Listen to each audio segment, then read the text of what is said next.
పర్లేదు ఇంకా కోపించాడుగా మాట్లాడదు. శ్రీరామ్ సినిమా బ్యానర్లో మా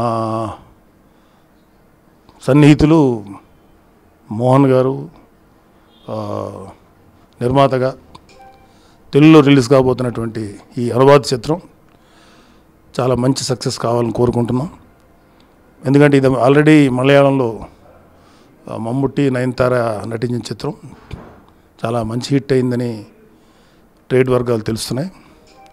సో తెలుగులో కూడా అలాంటి emotional and sentiment and suspense, tension ఇలాంటివన్నీ కలిసిన మంచి డ్రామా ఉంది. సో తెలుగు ఆడియన్స్కి మలయాళం ఆడియన్స్కి తేడా లేదు.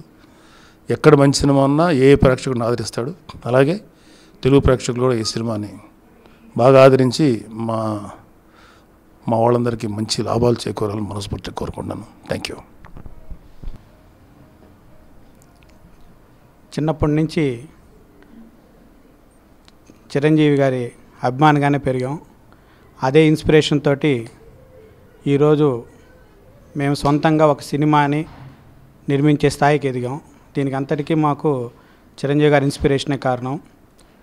మా అభిమానులందరికీ తోడుగా ఉంటూ మమ్మల్ని ఫస్ట్ నుంచి మా వెనకాల మాకు అండగా ఉన్నటువంటి నాగబాబు గారు అబ్బాయి వరుణ్ తేజ గారి చేతుల మీదుగా ఫస్ట్ లుక్ రిలీజ్ కావడం చాలా ఆనందంగా ఉంది. అలాగే వాళ్ళ ఆశీస్సుల మేరకు ఈ సినిమా కూడా ఘన విజయం సాధించి నేను మళ్ళా చిరంజీవి గారితో సినిమా తీసే స్థాయికి వెళ్ళాలని అన్న ఆశీర్వాదం తీసుకుంటున్నాను. దీన్ని నాకు అన్న ఆశీర్వాదం ఉన్నందుకు చాలా థ్యాంక్స్ చెప్తున్నాను. ఈ వేసవిలను రిలీజ్ చేయడానికి ప్రయత్నాలు చేస్తున్నాం. నయనతార గారు ఇంకా మమ్ముట్టి గారు నటించిన వాసుకి సినిమా మన ముందుకి మేలో వస్తుంది. శ్రీరామ్ సినిమా అని. సో శ్రీరామ్ గారు ముందు సినిమా మా అందరికి తీసుకొస్తాం. Thank you, all the best. ఈ సినిమా ఆల్రెడీ మలయాళంలో చాలా పెద్ద హిట్ అయింది. చాలా మంచి ఆదరణ పొందింది ఆ సినిమా అందరి దగ్గర నుంచి. So hoping this film does very well in Telugu. So wishing the entire team of Vasuki all the best.